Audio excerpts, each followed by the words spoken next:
My name's Monica. I'm a principal at Skaled and I'm our head of account management. I think one thing that I sort of take into every relationship and really every situation is a deep curiosity, and particularly what I'm looking for is actually two things. I'm looking for, oh, how is this going to go wrong, and what am I not seeing right now?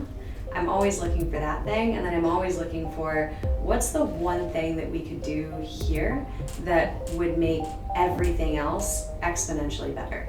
So we actually had a situation fairly recently where we were doing back-to-back on-site workshops, and I was able to see really clearly that if we had equipped the people that we were training to play the role of the customer in the role play more confidently, everything would have gone better.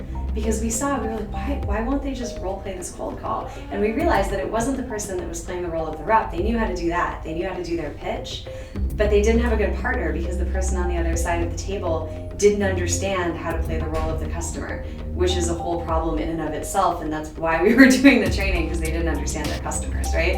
And so we realized that in that moment, oh, this training isn't about teaching them how to do a better call. This training is about teaching them how to get into the heads of their buyer. And we thought that that was the thing that would be pretty easy for them, and it wasn't at all.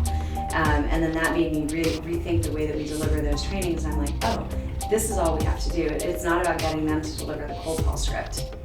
That will come, we can coach them on that. If we can get them to feel really confident playing the role of their buyer, this whole thing will be that much more valuable. Those are the kinds of things that I look for that are really exciting for me. Consulting is not really a product. We're selling solutions in the truest sense of the word. And so part of that is, what is our solution going to be? But then the other part of it is, what's the problem that we're actually there to solve, right? And sometimes what we think the problem is not actually what the problem is. And so one of the other things that I'm always looking for is, what's the real blocker here? And candidly, sometimes it's the client. So that's, I think, the other piece of my job is I'm always kind of looking to understand what might hold us back from helping the company achieve success and helping them move forward. And sometimes it's not what you think. This is one of my favorite things to talk about. So if you guys want to talk about this more, if you have questions, if you want to share your own stories, hit me up on LinkedIn. You can find me under Skaled. Hope to talk to y'all.